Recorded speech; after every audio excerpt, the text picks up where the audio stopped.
Amis du jour, chalutations. Pour les petits nouveaux, moi c'est Sekhmet et je vous souhaite la bienvenue dans mon podcast littéraire. Dans mon émission, je vais tenter 3 fois par semaine de vous donner envie de découvrir des livres de tout poil, récents et moins récents. Alors, si ça vous tente, c'est par ici la suite.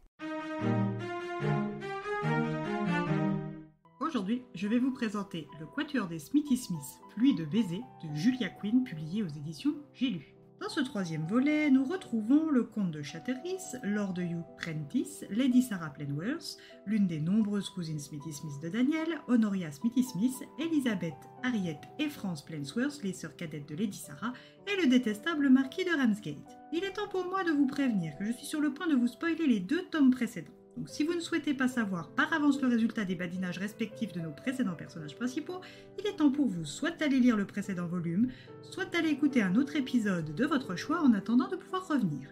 Maintenant que nous sommes libres de parler, reprenons. Nous sommes à l'automne 1824, soit quelques mois à peine après la retour de Daniel Smithy Smith sur le sol anglais. Pour rappel, ce pauvre Daniel avait dû fuir Londres après un duel avec son ami Hugh Prentice, qui s'était soldé par une balle dans l'épaule pour lui, suivi d'une chasse à l'homme organisée par le marquis de Ramsgate dans le but simple et clair de le tuer, pour lui faire payer la blessure de son fils, et d'une balle dans la jambe de Hugh ayant engendré de gros dommages, le rendant définitivement boiteux.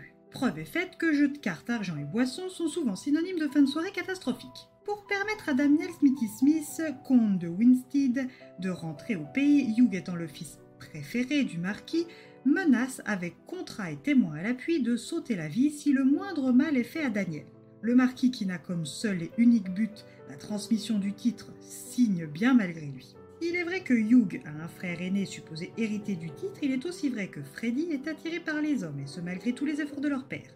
Les probabilités qu'il se marie et engendre une descendance étant quasi nulles, il place Hugh sur la marche non convoitée de fils préféré et héritier. C'est donc en cet automne 1824 que nous retrouvons Lord Prentice, qui est avec plus d'une centaine d'autres convives, dont Lady Sarah Plainworth et ses sœurs, à Fensmore, près de Chatteris, Cambridge, pour fêter les noces d'Honoria Smithy Smith et du comte de Chatteris, puis celle de Daniel Smithy Smith et mademoiselle Anne Winter, moins de 10 jours plus tard. Lady Sarah, qui avait par le passé dû abandonner sa première saison londonienne suite au duel désastreux de son cousin, est 3 ans plus tard toujours célibataire à l'âge très avancé de 21 ans. Toute son amertume face à cette situation est pleinement dirigée vers Lord Prentice, qu'elle juge responsable de la fuite de son cousin préféré, de son exil et intrinsèquement de son malheur amoureux. Alors, lorsque sa cousine et future mariée, Honoria, lui demande d'être sa voisine de table lors du dîner, de lui tenir compagnie et de lui faire passer un agréable séjour à Fensmore, Sarah est sur le point de défaillir.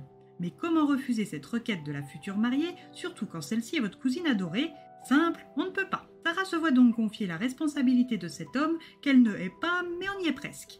Harriet 16 ans, Elizabeth 14 et France 11 ans sont quant à elles ravies d'avoir ce bel homme aux yeux verts près d'elle, et ce malgré sa boiterie et son manque de conversation mondaine. Lady Sarah va-t-elle accepter d'apprendre à connaître Lord Hugh ou continuera-t-elle à lui reprocher son célibat? Les épreuves que la vie ont imposées à Hugh depuis son enfance jusqu'au réapprentissage de la marche suffiront-elles à justifier son tempérament quelque peu asocial? La présence de la volubile Sarah déteindra-t-elle sur lui? Ces 2 antagonistes le sont-ils vraiment? Ne dit-on pas que les opposés s'attirent? Une romance qui n'attend que vous.